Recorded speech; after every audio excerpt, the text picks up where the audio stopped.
নমস্কার বন্ধুরা, আমি চলে এসেছি আবার নতুন একটা ভিডিও নিয়ে। এই ভিডিওটা হচ্ছে আমি ব্যান্ডেল যেখানে গেছিলাম বোনের মেয়ের জন্মদিনের, সেই জন্মদিনের যে রিসেপশন রাতটা ছিল সেই রাতের, মানে কেক কাটবে যে রাতটাতে। তোমাদেরকে তো দিন অবধি দেখিয়ে দিয়েছি কী কী করেছি। তো দেখো, আমরা এখন বাড়ি থেকে সেজে কুজে সবাই চলে এসেছি লজের বাইরেটা তোমাদেরকে একবার দেখিয়ে দিলাম। ওর বাড়িতে একটা টোটো রেখেছিল, সেখান থেকে লজটা ছিল 2-3 মিনিটে। তার জন্য সমানে ওই টোটোটাই বারে বারে সবাইকে নিয়ে যাওয়া আসা করছিল। আমরা এখন চলে এসেছি, সবাই মিলে লজের বাইরে দাঁড়িয়ে আছি।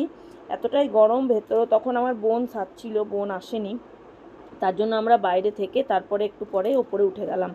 বাইরেটাও খুব সুন্দর সাজানো হয়েছিল। এইটা হচ্ছে যে জায়গাটা কেক কাটবে, সেই জায়গাটা এইভাবে সাজানো হয়েছিল।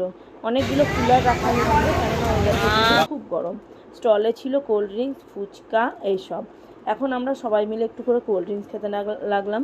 অনেক গেস্ট চলে এসেছে। দেখো, আমার বোনের ছেলে, এটা আমার দিদির ছেলে, যে দিদির ছেলে আমোদপুরে বাড়ি, কলকাতায় থাকে। তো সেও চলে এসেছে কলকাতা থেকে ডাইরেক্ট। এখানে একটু ডাইনিংয়ের যে জায়গাটা ছিল, সেই জায়গাটার আমি একটু ছবি তুলে নিলাম, ভিডিও করে নিয়েছিলাম, কেননা সেখানেও তখন সবাই ফার্স্ট ব্যাচের জন্য সব কিছু তৈরি করতে লেগেছিল, এই সব সাজাতে লেগেছিল। এখানে পিনুরিকে কেমন সাজিয়েছিল দেখো, ওকে খুব পাতলা একটা জামা পরানো হয়েছিল, কেননা প্রচণ্ড গরম ছিল। আর এখানে চলে এসেছে দুটো কেক, পিনুর জন্মদিনের কেকগুলো এতটাই গরম ছিল বলে হালকা হালকা, এই কেকটা তো অনেকটাই গলে গেছিলো, কেকটা অনেক দূর থেকেই নিয়ে এসেছিলেন, তার জন্য দুটো কেক বার্থডের জন্য রাখা হয়েছিল, একটা কেক তো একটু গলে গেছিলো। তারপরে এখানে চলছিল ফটোশ্যুট, সবাই মিলে, এই যে আমার বোনের মেয়ে, দাদার মেয়ে, দিদির মেয়েরা সবাই মিলে। তারপরে চলে এলো কেক কাটার সময়। এই যে কেক কাটার সময় পিনুরিতে অত লোকজন দেখে একদম অবাক হয়ে যাচ্ছিল যে এটা কি হচ্ছে। এই যে এখানে তারপরে এই যে কী যেন বলে এগুলোকে, কার্টুন, মানে টেডি বিয়ারের মতন কার্টুনগুলো, বেলুনের গেট, যেমন বাচ্চার জন্মদিনে সব করতে হয় সেই রকম কিন্তু সব রকমই ব্যবস্থা রাখা হয়েছিল। গরমটা ছিল প্রচণ্ড, না তো আরও একটু জন্মদিনের মজাটা করতে হতো। ও দিদির কোলে চেপে বসে বসে কেক কাটছিল। এখানে ছোটদিরা সবাই আমরা ফুচকা স্টলের কাছে দাঁড়িয়েছিলাম। এটা হচ্ছে টিঙ্কুর মা, এরাও আক্ষিরা থেকে সব চলে আসছিলো, মানে আমার বাবার বাড়ি থেকে। আমার বোন আমার আক্ষিরার অনেক লোককেই নেমন্তন্ন করেছিল, তার জন্য সব আমরা মনে হচ্ছিল যেন আক্ষিরাতেই আছি। এখানে ছিল ফুচকা স্টল, যেটা ছিল লজের নিচে, একদম লজের ওপরতলা উঠতেই। এখানে আমরা অনেকক্ষণ সবাই মিলে ফুচকা খেয়ে নিলাম। তারপরে দিদি চলে গেছিলো বাইরে একটু চা খেতে। চা প্রিয় মানুষরা সন্ধ্যেবেলায় একটু চা না খেলে কিন্তু শুধু চা করে যায়। আমি চা খাই না, তার কোনো কথা নেই। ওরা সব চাটা খেয়ে আবার আমরা চলে এসেছিলাম লজের মধ্যে। এখানে এই যে ওর ছোটোবেলার ফটোগুলো সব টানানো হয়েছিল, তাই আমি সেগুলো একটু ভিডিও করে নিলাম। ও ছোটোবেলায় যখন জন্ম হয় সেসবের ছবি, তাই সেগুলো একটু ভিডিও করে নিলাম। আর বাচ্চাটা তো একাই এদিক ওদিক শুধু ঘুরে যাচ্ছে। আর গরমের সময় সবারই কিন্তু নজর ওই ঠান্ডা স্টলের দিকে। তারপর দুটো ব্যাচ হওয়ার পর আমরা খেতে বসে গেছিলাম। আমি, আমার বৌদি একদিকে বসেছিলাম, আর আমার পিস্তত বৌদি, যে বৌদি সিউড়িতে থাকে, সেই বৌদির সামনে বসেছিল। তারপরে একে একে চলে এলো চিকেন স্যাটে, স্যালাড সস, কুলচা, তার সঙ্গে ছোলা।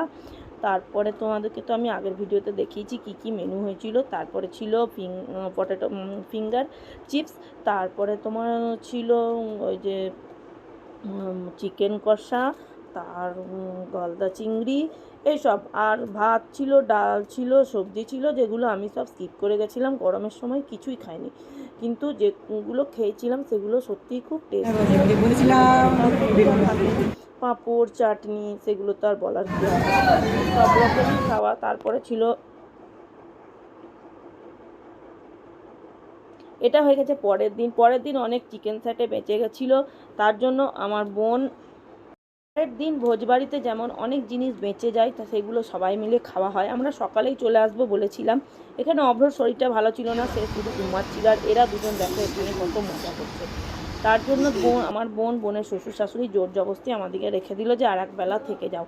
এখানে আমরা আইসক্রিম খেয়ে কীভাবে রেখেছি দেখো। তারপরে চলে এলো দুপুরের খাওয়া দাওয়া করে আমরা এখন বেরোচ্ছি। দেখো,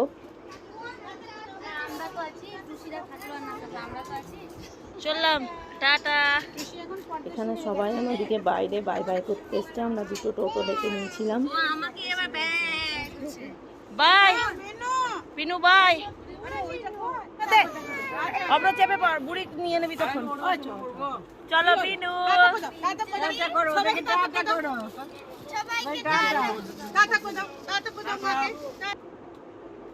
যাই হোক, পিনুরি তো কিছুতেই নামবে না, পিনুরিকে কোনো রকমে নামিয়ে আমরা চলে এসেছি স্টেশনে। এখন আমরা কেটে নিচ্ছি টিকিট কেটে নিয়েছিলাম, গরম চরম ছিল। আমরা এসেছিলাম ইন্টারসিটি যেখানে টাইম ছিল 4:30 সময়, তার জন্য আমরা টিকিট কেটে, আর দেখো সবারই মুখে একটা গরমের কেননা সেই কয়েকদিন গরমটা কিন্তু সত্যিই খুব ছিল, আর ব্যান্ডেলে কিন্তু আমাদের বীরভূমের থেকে গরমটা বেশিই লাগছিল। তারপর আমরা এই ব্রিজ দিয়ে উঠে চলে গেছিলাম 1 নম্বর প্ল্যাটফর্মে, যেখানে ট্রেনটা ঢুকবে। সেখানে ব্রিজটাও ছিল খুব উঁচু। এখানে আমি বৌদির সঙ্গে মজা করছি, বৌদি কেমন লাগছে বলো, এসব করে বৌদির সঙ্গে মজা করছি। গরমও কিন্তু প্রচণ্ডই ছিল। এইভাবে আস্তে আস্তে আমরা ট্রেনের জন্য সবাই অপেক্ষা করছি। আমরা একটু ট্রেনে আগেই স্টেশনে চলে এসেছিলাম। ওখানে দিদি একাই দাঁড়িয়ে, গরমের জন্য রোদকে অ্যাভয়েড করার জন্য সবাই এদিক ওদিকে দাঁড়িয়ে আছে। তো যাই হোক, কিছুক্ষণের পর ট্রেন চলে এসেছিলো। এই যে আমাদের ট্রেন ঢুকছে। তারপরে ট্রেনেও ছিল প্রচণ্ড ভিড়।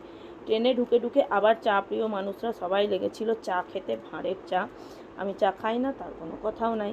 চাটা খাওয়া হয়েছিল, ঝালমুড়ি খাওয়া হয়েছিল। এরপরে ভিড়টা দেখো কেমন, একদম আস্তে আস্তে আমরা সবাই জায়গা পেয়ে গেছিলাম। আস্তে আস্তে আমরা পৌঁছে গেছিলাম রামপুরহাট। তা জার্নিটা আমাদের বেশ ভালোই ছিল। ব্লগটা কেমন লাগলো দেখো, আর চ্যানেলটা আমার সাবস্ক্রাইব করে দিও। বোনের মেয়ের জন্মদিনে আমাদের কিন্তু খুব মজা হয়েছিল। এবার এইভাবে আমরা রামপুরহাট এসে পৌঁছে গেছিলাম। এখানে কিছু স্টিল ফটো তোমাদের সঙ্গে শেয়ার করলাম। দেখো, ভালো লাগবে, আশা করি ভালো লাগবে। আর তোমরা বন্ধুরা আমার ভিডিওগুলো কেমন লাগছে প্লিজ একটু জানিও। আমি এখন নতুন ক্রিয়েটার, অত ভালোভাবে তোমাদেরকে ভিডিও হয়তো দিতে পারছি না। তোমাদের ভালোবাসা থাকলে অবশ্যই একদিন অনেক দূরে ভালোভাবেই এগিয়ে যাব। তো ব্লগটা এখানেই শেষ করছি। এইভাবেই আমরা মজা টজা করেছিলাম। তো পরের ব্লগে আবার দেখা হবে। অনেক ভালো ভালো ব্লগ আসতে চলেছে, তোমরা আমার পাশে থেকো। নমস্কার, টাটা, বাই বাই।